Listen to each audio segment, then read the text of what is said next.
Good morning, fellow Toastmasters, those of us in place and on Zoom. On Zoom is David Jones, Margot Bittner, Maggie Craig. If anyone else comes, let me know.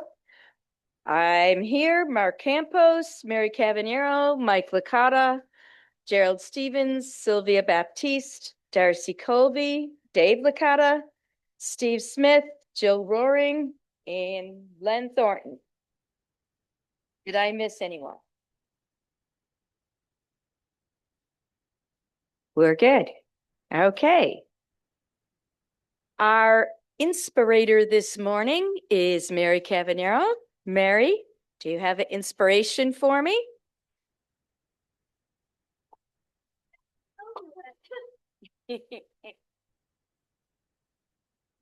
So May is the month of endless sunshine, blooming flowers, and endless possibilities. Thank you. And Tracy just hopped on one. Who? Tracy. Oh.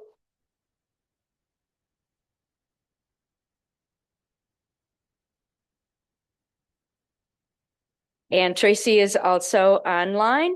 Now, if everyone would stand for the pledge.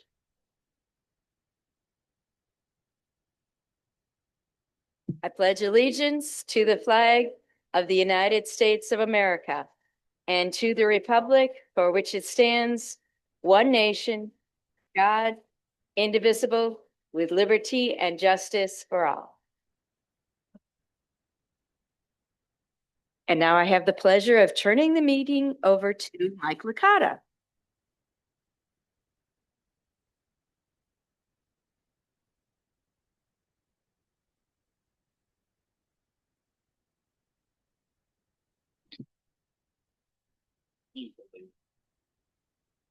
Figure this out as we go. Thank you, Madam Treasurer. Good morning, fellow Toastmasters. I don't see any guests on this dreary and gloomy morning today in Lockport. When I was planning ahead with this and trying to come up with a theme, instead of just doing the regular old Memorial Day, I decided to actually pick May 22nd as the date, just out of curiosity, out of what happened today, what the significance of the day is, and like 365 days of the year, something interesting always happens. You just have to make it interesting or present it in a way that you think would find it would be interesting to other people. So on May 22nd in 1906, the Wright brothers are actually granted the US patent for their flying machine. In 1947, the Truman Doctrine goes into effect. And in 1964, US President Lyndon Johnson launches his Great Society program. And with that, I will introduce online this morning David Jones, who is our word master, our master, and grammarian. David. Thank you, Mr. Toastmaster, and good morning, fellow Toastmasters. Today I'll be the WAG master, and we're going to start with the word of the day, which is occurrence. Occurrence is an incident or an event. Vandalism used to be a rare occurrence, so try to use the word occurrence throughout the meeting whenever you speak. I'll also be listening for our filler words, like all the ones that I use on a regular basis. Try not to use them. Do as I say, not as I do. Also be listening for good uses of grammar and areas that we can improve on our grammar. And at the end, I will report when called upon. Back to you, Mr. Toastmaster. Thank you, David. And next, I will call up our quizmaster this morning, Mr. Steve Smith.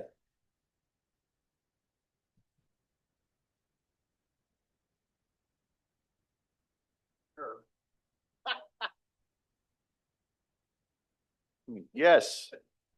Today I am the quiz master, which means it is my job to pay attention so I can see if you're paying attention. I'll be trying to glean some nuggets throughout the meeting. And I'll question you on them later and we'll see what any of us paid attention to. Thank you. Thank you, Steve. And our quote master this morning is Dave Licata.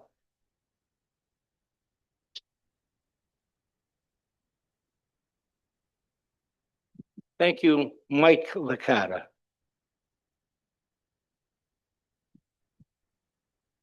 Well, I have some wonderful news to share with you. Today is National Maritime Day. And because I believe in keeping things local, we're going to do some quotes that regard to Oliver Hazard Perry. The first is a quote about the Commodore. He absolutely refused to admit, much less accept defeat, when he was literally beaten on Lake Erie. He was that Vera Avis in our history, the true hero patriot. And that was by a gentleman named Richard Dillon that wrote a book about him. Here's a quote from the Commodore. I leave it to your discretion to strike or not, but the American colors must not be pulled down over my head today. And his most famous quote of all, we have met the enemy and they are ours. Well, there's 3 quotes for you for the price of 1.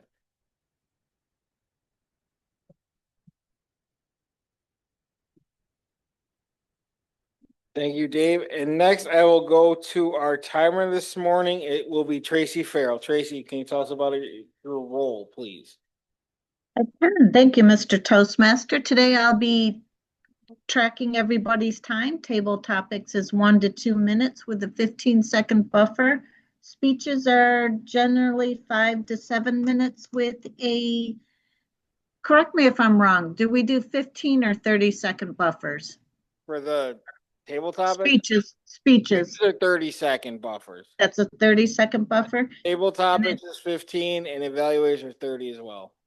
Okay, and evaluations are 2 to 3 minutes. I am going fancy today. We have green, yellow, the book club book, and red. If you see this, you have gone over time. Thank you, Mr. Toastmaster. Thank you, Tracy. And next, I will call up Sylvia Baptiste, who will be our general evaluator this morning. Sylvia, can you let us know about your role?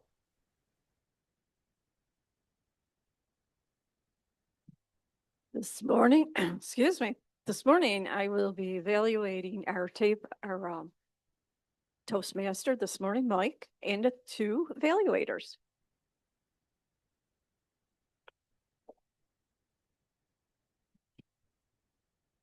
Thank you, Sylvia. Some interesting things I found that happened on May 22nd was in 1987, the first ever Rugby World Cup started in New Zealand between New Zealand and Italy. Unfortunately, some of the bad things that happened on this date is an EF tornado in Joplin, Missouri happened in 2011 with an estimated $2.8 billion in damages. And with that, I will turn it over to Les Robinson, who is our table topics master this morning. Les, just to fill you in, the people we have in the room are Beth Banks, Mark Campos, Mary Cavanero, Mike Licata, Dr. Gerald Stevens, Sylvia Baptiste, Darcy Colby, David Licata, Steve Smith, Jill Roaring, Len Thornton, and Joe Budnick. And online we have David Jones, Margot Bittner, Maggie Craig, Tracy Farrell, and Les Robinson. That helps you out with table topics. So with that, I will turn the meeting over to Les. Okay. Mike wanted me to expand table topics. So if I call on you and you have a job you don't want to speak, just please say pass and we will pick somebody else. Make sure that if you see David Jones with the word occurrence, we use the word occurrence all day long. All right. What we're going to do is I could talk about air. You could have air questions, flight questions, what the state of history is, but I did something a little bit differently. I went online and picked, well, I had about 250 topics. I picked 48 topics. So how it will work is when I pick your name, You'll pick a name number from 1 to 48. I will read the topic, and you will go off and decide if you want to do that one, or you can do a table topics and change the topic. All righty. Let's go with Margot. Of course. Which How about number number would you like? 9? Number 9. What's a belief you hold which may other people disagree? Wonderful question. However, May 22nd is a very important date for the winery at Margin Manor. That is the day that Lewis Wilson Merritt actually died of tuberculosis. He was not shot and killed by his father. So today is a day that we have to think about Lewis, who was on the spirit of the wine, the spirit of the law wine, since he was an attorney. May 22nd is also important in our family because that was the day that Jim's grandfather, the gentleman on the Gift from the Vine wine, was born. He was born in 1904. And one of the earliest pictures I have of Grandpa is him at about 3 months old at the cornerstone laying for Our Lady of Perpetual Help Church in Rochester. And that was where he was married, and my father-in-law was baptized. So that was the family church. May 22nd is actually one of the first days my husband remembers getting in trouble. He was the ring bearer in a wedding in Rochester, and they decided to take all of the pictures at the Eastman House. However, when they were taking the pictures, he kept disappearing into the museum to see what was there. And finally, May 22nd is my daughter-in-law's birthday. So it's a very important day with lots of occurrences here in the Bittner family. Mr. Table Topics Master. Thank you, Margot. All right. How about Dr. Gerald Stevens? Would you like to do table topics?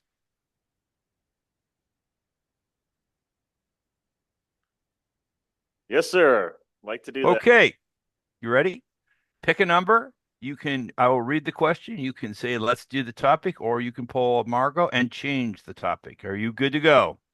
Yes, let's go 21. 21.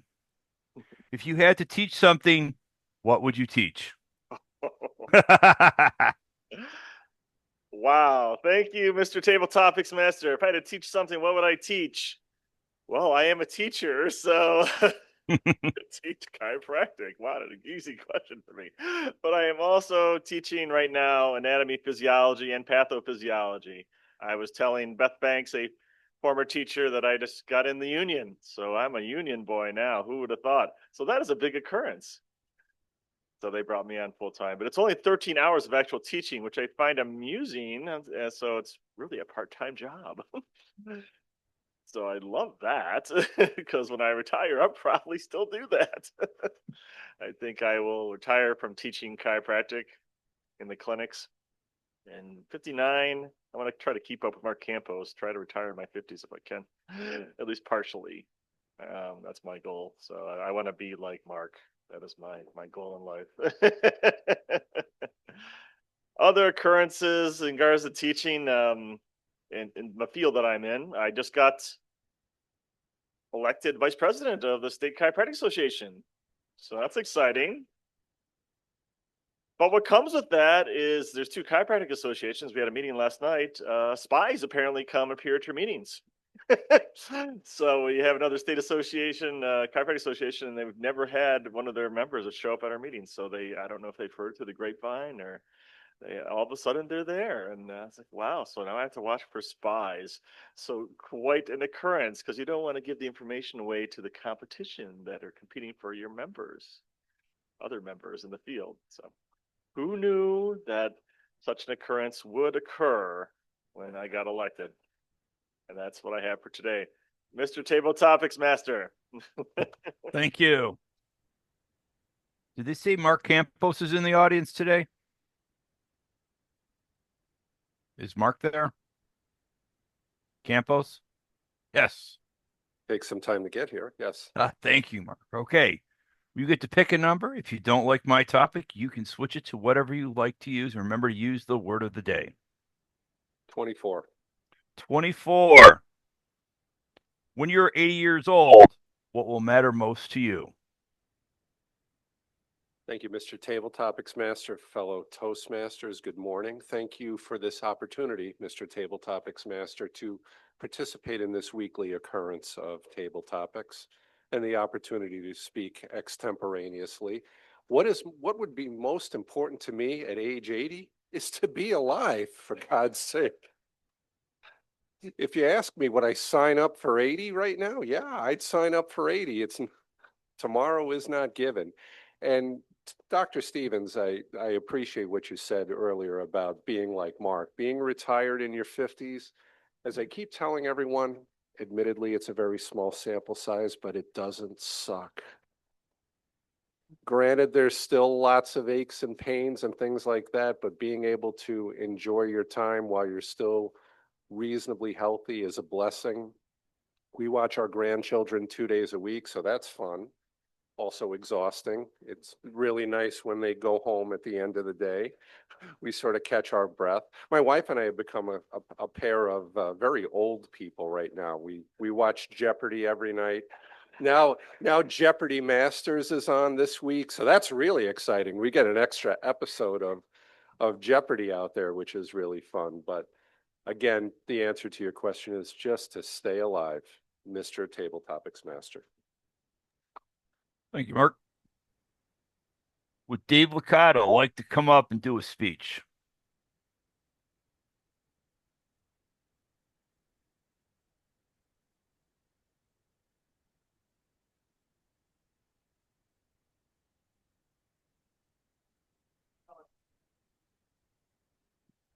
$36.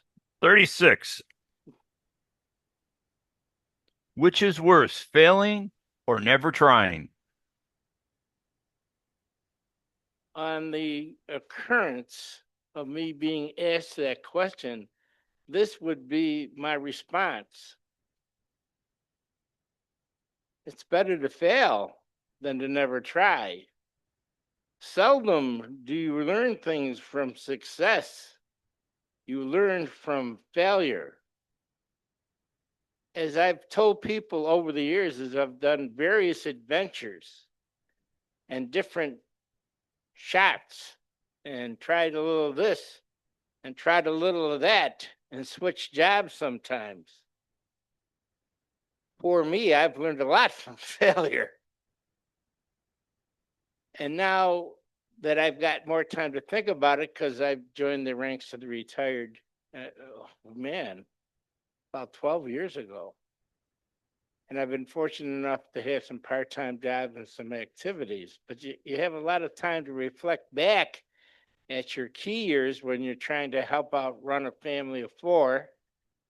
Thank God my wife is a rock, and I could take flights of fancy on crazy jobs and crazy opportunities while she was the steady everyday worker in the hospital industry. So Michael and myself are very fortunate. But I've learned so much, and you learn what not to do. When you hit that bump in the road, and the next time you go down the road, you look for that pothole and you do your best to avoid it. So this never trying, that seldom occurs to me. Take a shot, live with the results. You're going to learn something.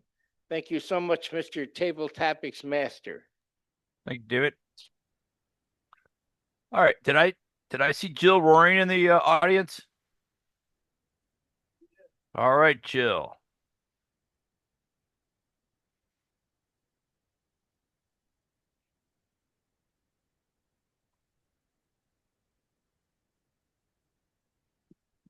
Yes, I'm here.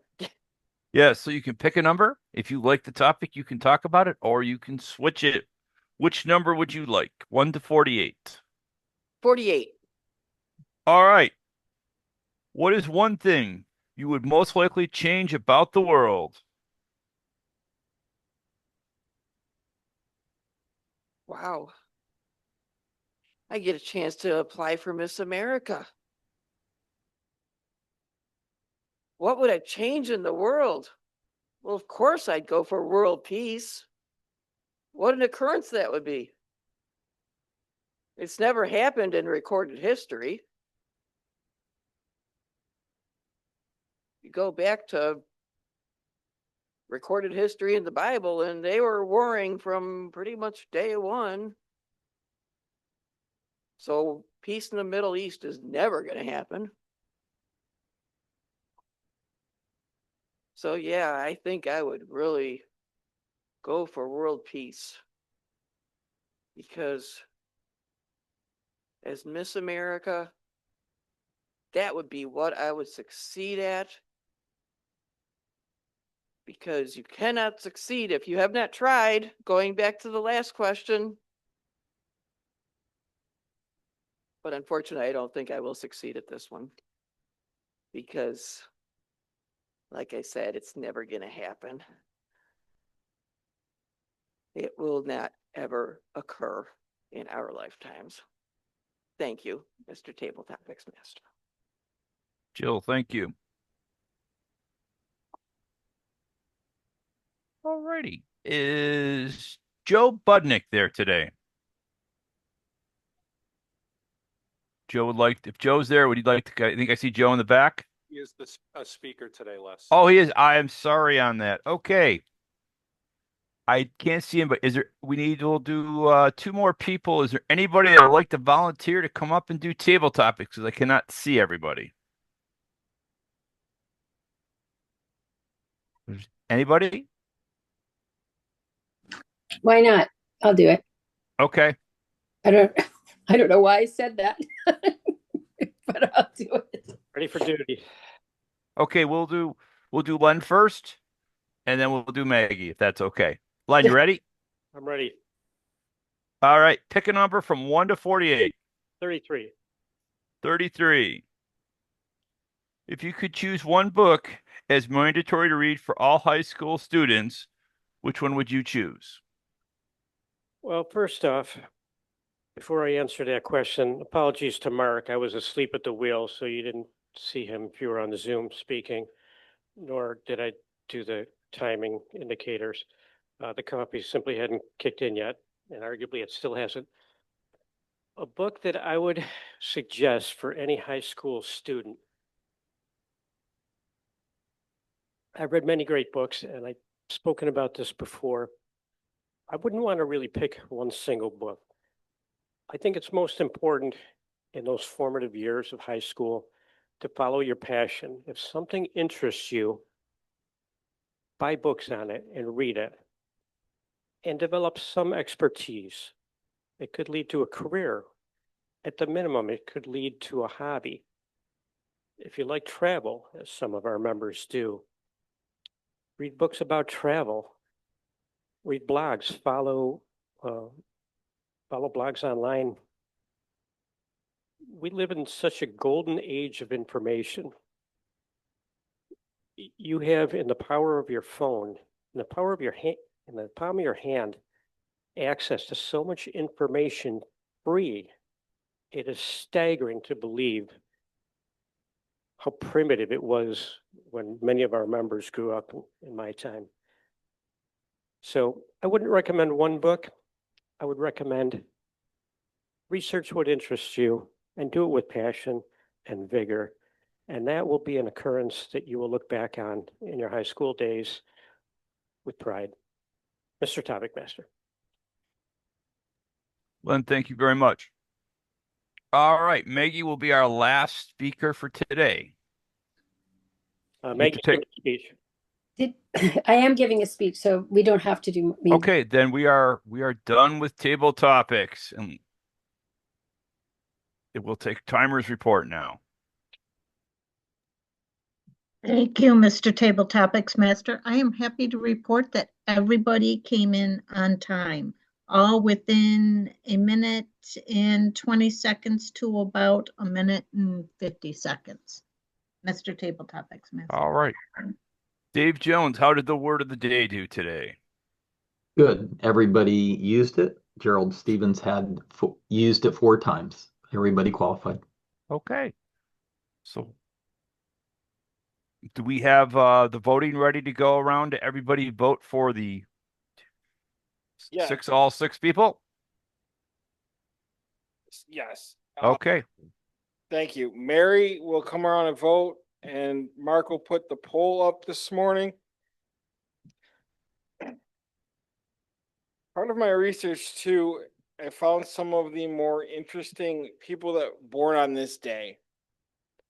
So in 1907, the famed tremendous English actor Laurence Olivier was born on May 22nd.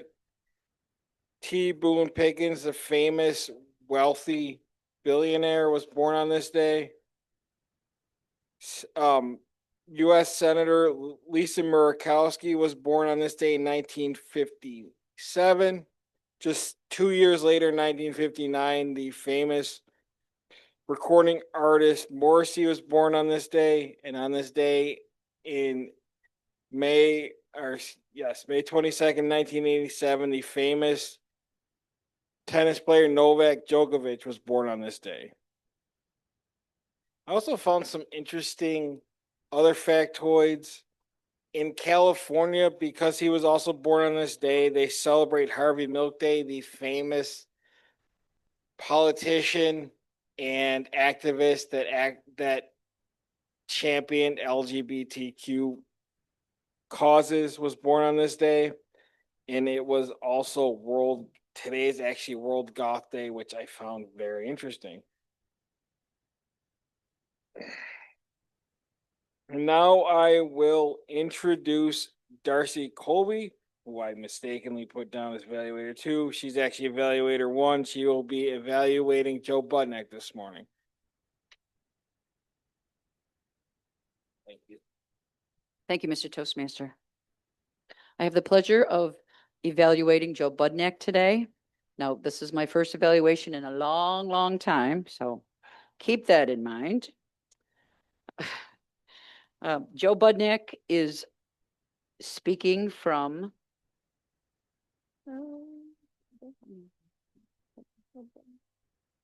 here it is. From the engaging audience with humor, that is his goal. The pathways is engaging humor.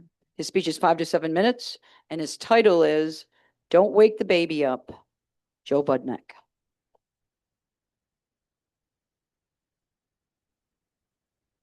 Darcy. It's interesting when you're younger, certain events you feel are traumatic. But when you're an adult and you're older, you laugh about it now. But back then, it wasn't so funny. Well, I remember an incident when I was about 5 years old, and I still remember this to this day. I think if I live to be 100, I will never forget it. I was next door at my neighbor's house, and I was at my friend Bridget's house. She was my age. I don't know what was going on, but they had family over, and she had all her little cousins over, and we were all the same age, and we would play together and have a good time. Now, Bridget's mother told all of us kids, go upstairs and play, but play quietly. I just put the baby down for a nap, and don't wake the baby up. Do you understand? Go upstairs and play quietly. Now, in retrospect, did she really think probably 5, 6 young children at the same age was going to play quietly? Did she really think that we were going to be quiet? And it was especially unfortunate that, the baby's bedroom was right next to the staircase that goes upstairs where we all were. Wasn't going to happen. Well, in all fairness to us, we started playing quietly, but then I think it was one of Bridget's little cousins, I think his name was Tom, he decided to play monster, putting the blanket over his head and roaring at us. Well, not only were we screaming and yelling and running around at the top of our lungs, all of a sudden we hear, get downstairs right now, all of you. We walked downstairs and Bridget's mother, her face was 10 shades of red. What did I tell you? I told you don't wake the baby up. You woke the baby up. Oh, Bridget's little sister, she had quite a set of lungs on her. I could hear her screaming in the next room. Us poor kids were marched into that dining room like a bunch of condemned prisoners on death row. All that was missing was the shackles, the leg irons, and the bright orange jumpsuits is all that would have been missing. All the adults are looking at us like we had committed the crime of the century. We all felt this big. And I'm thinking, we're all going to get the firing squad. I was terrified. Well, when nobody was looking, snuck out the back door and I ran for my life. Ran home. And I looked behind me and I almost expected to see bloodhounds chasing me. I ran into that house, into the kitchen, practically in tears. Mom, Mom. And my mother's like, what is the matter? She saw the state I was in. She's thinking, was I somebody trying to kidnap me? Somebody trying to grab me? Did I witness a crime? She didn't know what the heck was the matter. Just calm down. What's wrong? Mom, next door, we woke the baby up. My mother's like, what? That's what you're upset about. But you don't understand. Bridget's mother was furious. She was ready to kill us, and all the grown-ups were ready to shoot us. And my mother's like, she's trying not to laugh, mind you. Joe, just calm down. You're going to be okay. I'm sure Bridget's mother's mad, but she'll get over it. I'm sure the kids will be fine. They're not going to be killed. Just calm down. It happens. All right. Next time, just follow, the rules and try to play quietly. Well, fortunately, next time I saw my friend Bridget, she was okay. I did see her cousins again, so they didn't get the capital punishment that I thought they would get. But it just goes to show you that children see things differently. They perceive things differently. And that's something that I try to remember as I work with kids in my job. Something that they think is really, that you think is kind of silly, they might see as being traumatic. And especially some of the kids that I work with, their home life isn't so great. So little things will set them off. But at the same time, it does teach them, don't sweat the small stuff. Your crayon breaks. There's a whole box of crayons. You're not going to die, okay? You spilt your milk. So what? You clean it up. We'll get another one. That kid was giving me dirty looks. He was flipping me the bird. Well, he's going to get in trouble. And don't let his decisions, his bad choices, affect your day. So it's a good teaching experience to teach kids not to sweat the small stuff at that age. Like my mother told me, don't sweat it. Things are going to happen. So that's something that, you can teach kids at an early age, and that we still learn the lesson to this day, even when we're adults. So don't sweat the small stuff. Kids do see things differently, and just try to bear that in mind. And for God's sake, don't wake the baby up. It's not worth the hassle. Thank you.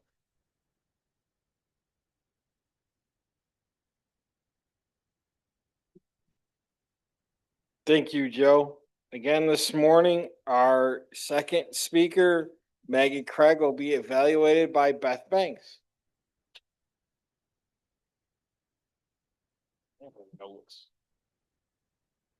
Oh, yes, I went on the line. Took me a bit. Thank you, everyone. Thank you, Maggie. I'm glad you are able to be present, if only on Zoom. Maggie will be working from the presentation mastery pathway today, understanding your communication style. I think she communicates very well. Her project title is Join the Conversation. Maggie Craig, join the conversation. Thank you.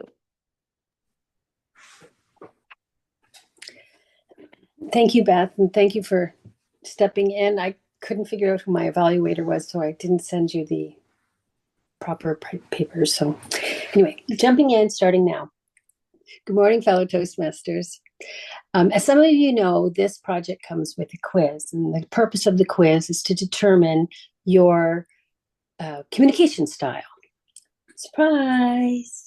No surprise. Mine is direct. I'm the kind of person who likes to cut to the chase, get to the point, say what needs to be said, and move on to solving the problem.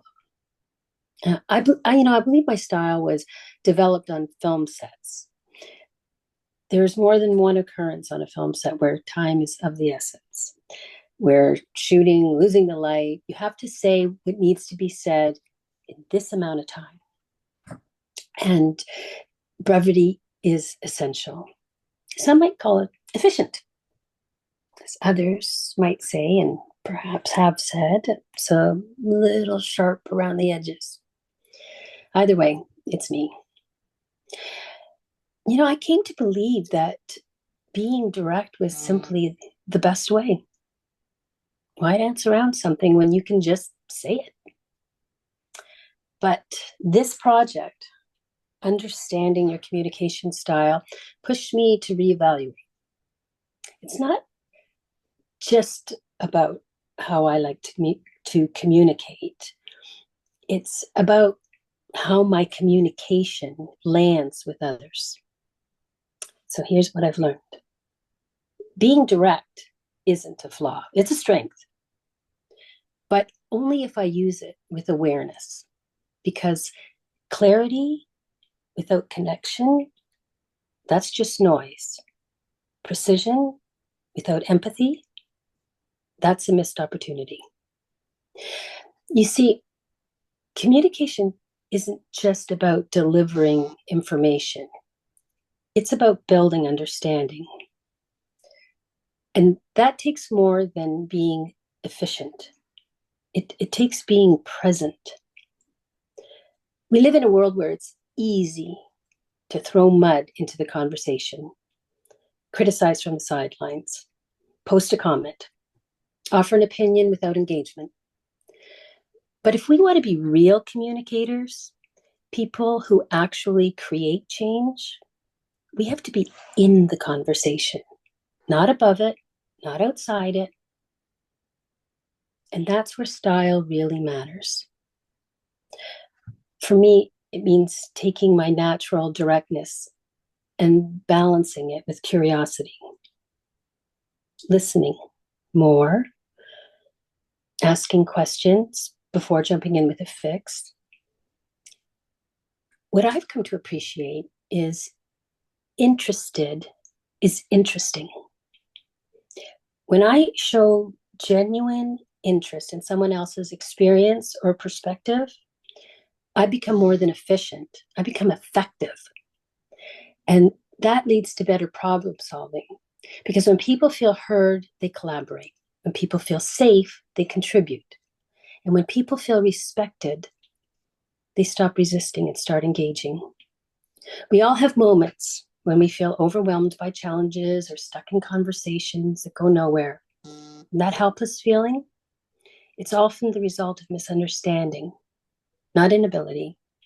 When we slow down and seek understanding of people, of problems, of ourselves, we'll find footing again and we'll start to move forward. So here's what I've taken from this project and what I want to leave with you. Know your style, own it, but don't let it cage you in. Use it as a tool and adapt it to the situation, to the people around you. And next time you're in a conversation, ask yourself, am I here to connect or just to communicate? Am I being clear, but also kind? Am I moving this forward or just moving my mouth? Whatever your style, direct, analytical, supportive, or initiating, use it to make bridges, build bridges, not walls. Be in the conversation, stay curious, and speak not just to be heard, but to be understood. Thank you. Have a great day.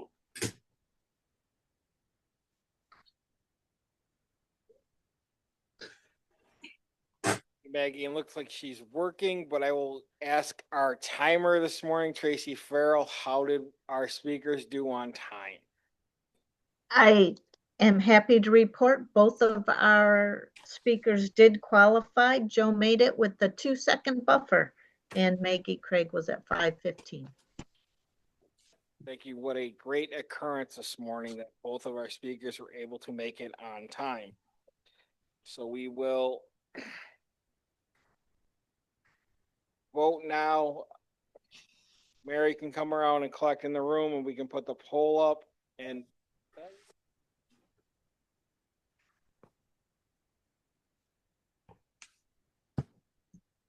We'll do a quick toast this morning to May 22nd, to living every day, to learning, to everyone's future endeavors, and I hope everyone has a tremendous week. With that, I will turn everything over to our general evaluator this morning, Miss Sylvia Baptiste. Or I'll introduce the evaluators, that's fine. So I will start with Darcy this morning, and we will go from there. Get stuff out of your way.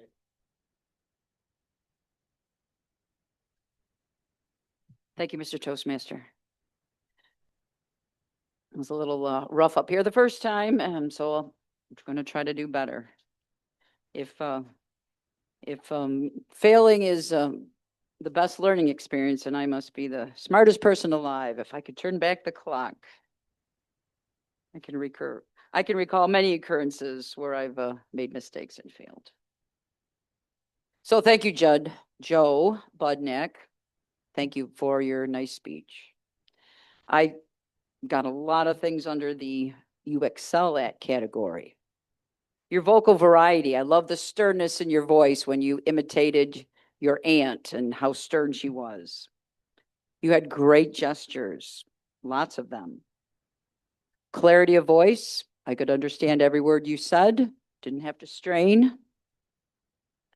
Your eye contact, your minimal use of notes, that was pretty awesome. I'm not there yet. Your comfort level, you're very comfortable up here behind the lectern. You kept our interest. We were like, what was going to happen to these little kids? And it took me back to my childhood when I was playing with my cousins. And so that was nice. And of course, your humor. One thing that I would say maybe to work on is don't use the word like. My aunt was like. Seems like there's maybe something more classy that you could use instead of that phrase. Your neighbor, okay. I loved your power stance when you came up here and you held the lectern like this. I love that. You were in control. You didn't. I like that. I also like the visual that you gave us of the inmates in their orange jumpsuits and the shackles. And so overall, I think you did a really great job. Thank you. And since I have more time to fill, I came up with some more stuff. Number one, Margot, thank you for the beautiful dinner that you put on Sunday, the murder mystery. I didn't realize there were so many of you that had that same interest, and the actors that you all did fantastic. Number two, my duo, Leather and Lace, is playing at Becker Farms in Gasport this Saturday from starting at 4 and going till 8 o'clock. We play a variety of music. There's something for everyone. And number three, are there any veterans in the room?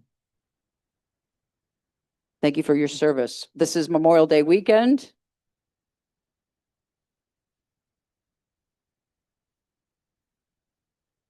Okay, that's all right. That's all right. Thank you for your service to all the veterans out there. Mr. Toastmaster.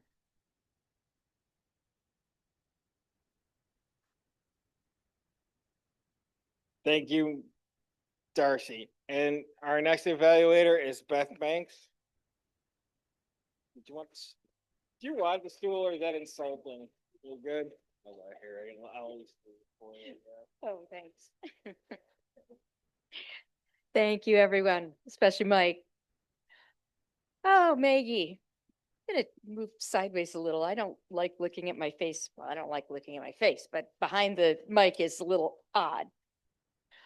I will say, Maggie, I miss having you on site. Your energy, it is great. I'm amazed that she's so new to Toastmasters, but she gives such great speeches. Everything she's talked about has been really good. Maggie, your body language, your facial expression, obviously on Zoom, you're right close so we can really see your facial expression. Very good. The only suggestions I would have is there were times when you were looking off to the left and then towards the end of the speech off to the right. Try to look into the camera more. It has taken all of us a long time to get used to this Zoom, which I know we have to get used to it again over this summer. We tend to look at the TV and the people on the TV, but in reality, we need to look at the camera so the people really are feeling like you're paying attention to them, not a TV somewhere. That's hard to do, I know. I don't know where you are, and I don't know if you just brought up the background, but I really like your background. That's pretty cool. I loved, as your speech went along, the comparisons that you did and the advice. Truthfully, my last thing would be, could I have a copy of your speech? Because I really liked some of that advice, and I think I could use it myself, particularly in working with a lot of different people throughout the year. So if that would be possible, Maggie, I would appreciate it. Hopefully when we see you again, you could give me that. Thank you. Thanks. Thank you, Beth. And with that, I will once again ask for our final timers report this morning. Tracy, how did our evaluators do? Both of our evaluators qualified. Darcy at 2.5 minutes and Beth at 2 minutes, 10 seconds. Thank you, Tracy. And I misspoke earlier. And with that, now I will call up our general evaluator this morning, Sylvia. I know we have plenty of time, so if you want to fill it, feel free. That is all I have this morning. Thank you again for everyone that stepped up on the sheet on the agenda this week. And I think that is pretty much it until the end.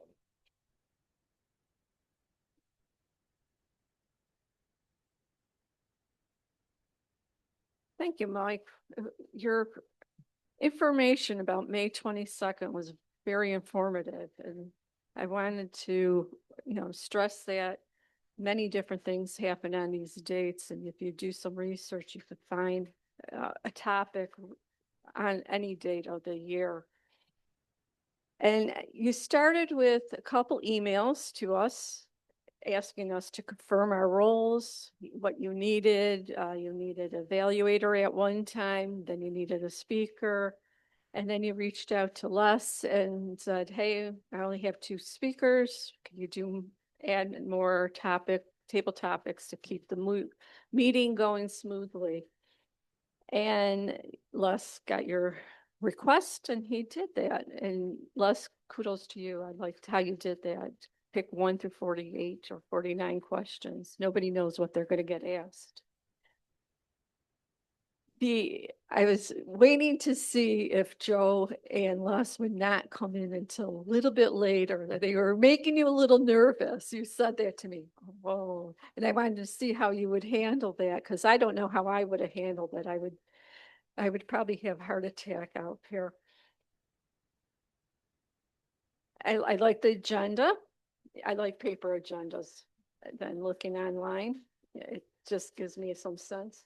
And I also want to give a shout out to our tech people, our 2 guys here. They're always making Zoom run smoothly. Thank you. Now for our evaluators. Darcy, you said you haven't done this in a while, and you do have a lot of skills coming. The only thing I would not do is apologize. We always tell people, don't apologize up here. That's how we learn. And don't point them out, because if you don't point them out, maybe someone won't pick up on them, and it just makes things run smoother. It was sandwich approach. It was great. Your suggestion to use I used the word like a lot, or also and connectors.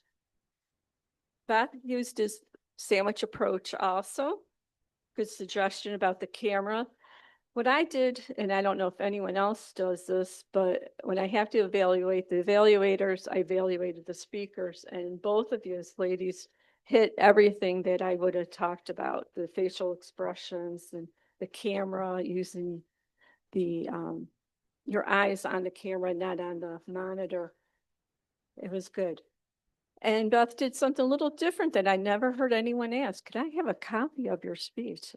I liked what you found, Maggie, the research of being direct. I always thought people direct were kind of forceful and mean. And so maybe if you use the direct approach appropriately, kindness, it would come out better. It's a good learning speech. So, and I'm going to now start with the job holders. We have Steve as our quiz master.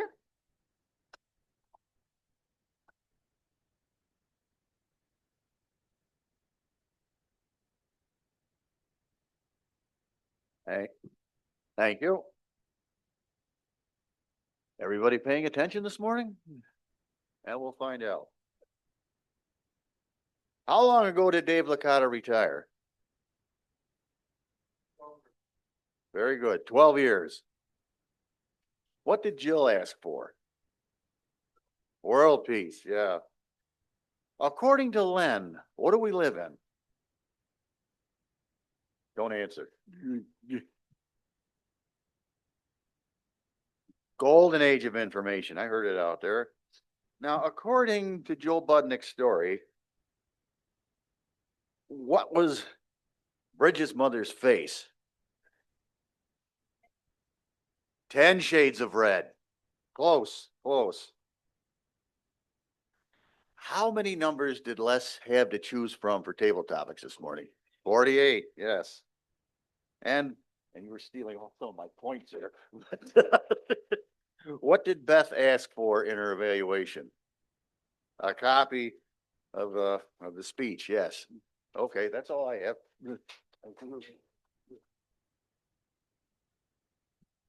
David Jones, you get the last 3 jobs for Marion, Oz, and Word. How did all 3 go today? Thank you, Madam General Evaluator. The word of the day did well. I had Les, Margot, Dr. Gerald, Mark, Dave, Licata, Jill, Lynn, Mike, Darcy, and Maggie. If I missed anybody, I apologize. The majority of the filler words were the word so. The people who I didn't hear any filler words from was Steve, Tracy, Les, Mark Campus, and that was it. Everybody else had a so and words for improvement or phrases. Joe Budd said us poor kids. It should have been we poor kids. Steve mentioned at the very beginning he was going to cling to some nuggets. I thought that was a good visual. Mark indicated that retiring in the 50 is a small sample size, which I would agree with. And Jill said, and I said at the same time when she was asked the question, how would you change the world? She said, wow. And I said, wow in my head at the same time, because that was a deep question. And Maggie said, throw mud into a conversation, which many people do, especially posting on social media, just nothing good to say. And finally, my little pet peeve, Mike Licata said on a number of occasions, he's going to turn over the lectern to so-and-so. Of course, we turn pancakes over, but we relinquish control of the lectern. And just to do a little self-patting on the back, I am the district director-elect for District 37, and I'm proud to be a part of AM Lockport. Actually, in our region, there were 3 different trio members, not in my trio, that lost their positions. Even the district director next door to us in 117, she was opposed by a division director and she lost. So it was a very interesting election down here in the Southeast. And with that, back to you, Madam General Evaluator. Thank you. Am I asking Beth? Yes, to come back up and we'll announce the winners today. Yes, we do have a split club. Yep. Okay. Okay. Okay.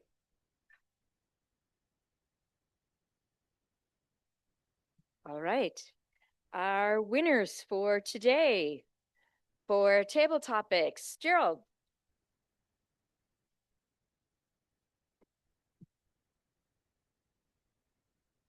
Oh, I don't think this is right. All right. Evaluator, the evaluator is Beth, thanks. And the best speaker today is Joe Budniak.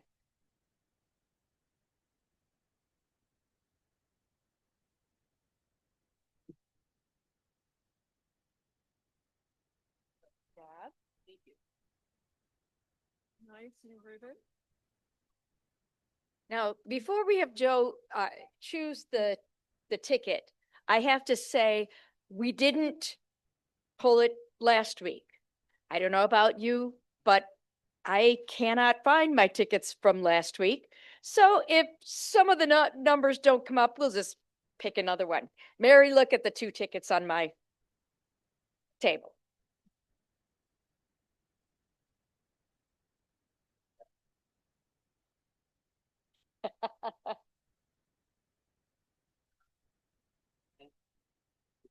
Yeah. 942. All right, very good. Okay.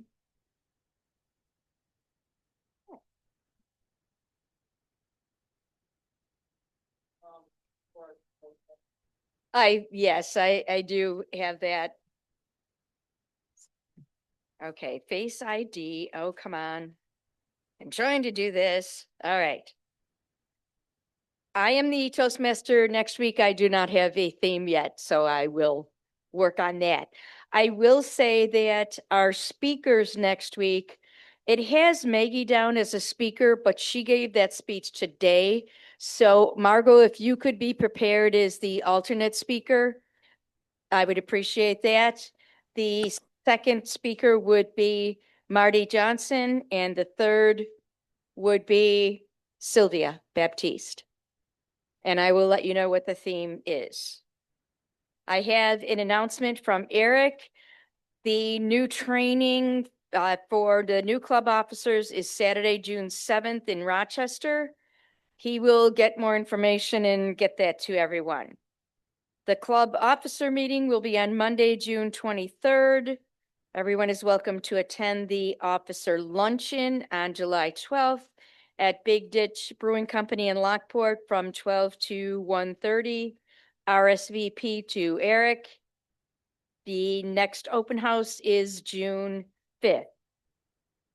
He will send emails out about the officer meeting, and I'm sure he will send out another one about the training for club officers because that's what Eric does. So, any other announcements?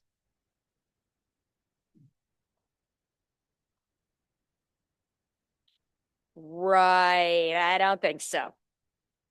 I don't think so. Yeah. Uh-huh. Yeah. No. No. We do not have the money, nor would we spend it on buys popcorn when I'm pretty sure somebody's going to figure out that someone buying that stand would not be grandfathered in, and it really wouldn't pass health code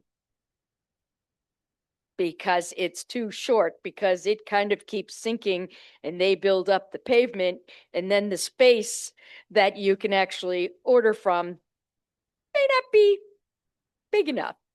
So just among other things, yes. Oh, yes. The owner for Buys Popcorn was quite a character. Quite a character. So yes, I'm sure my son would love to buy it, but that he has no money whatsoever. So yes, that's not going to happen. Any other announcements, questions?